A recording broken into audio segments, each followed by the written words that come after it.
Buddhist society of India Srikakulam జిల్లా committee ఆధ్వర్యంలో అంబేద్కర్ విజ్ఞాన మందిర్ ఇలిసిపురంలో బుద్ధ జయంతి వైశాఖ పౌర్ణమి వేడుకలను ఘనంగా నిర్వహించారు.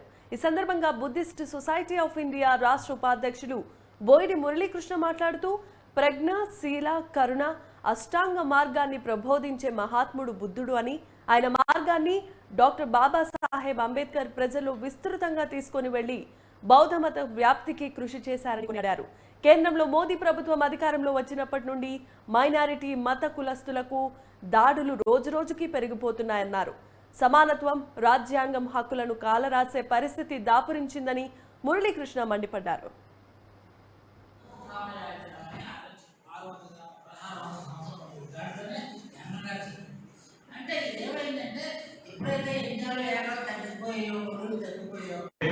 దానికోసం ఏ విధంగా మన ఆచరణలో బౌద్ధాన్ని ముందుకు నడిపించాలన్నదే అది తపన. అదేవిధంగా బాబాసాహెబ్ అంబేద్కర్ గారు కూడా మనకి ఒక నిర్దేశకత్వం చేశారు. అదేవిధంగా ఆయన బౌద్ధ ధర్మదీక్ష స్వీకరణ సమయంలో 22 ప్రతిజ్ఞలను మనకు అందించారు.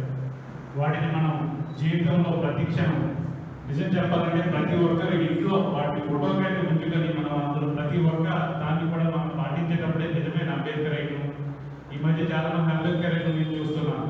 వాళ్ళందరూ ఒక పక్క అంబేద్కర్ జెండా పడతారు, మరో పక్క సినిమా యాక్టివిటీ పాలాభిషేకాలు చేసుకుని తిరుగుతారు. మరి ఎలాంటి అంబేద్కర్ అయిన నాకేం తెలియదు.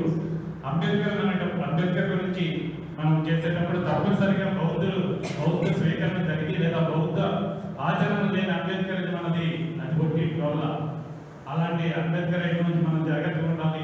మరోపక్క ఇప్పుడున్న ఈ సోషల్ మీడియా యుగంలో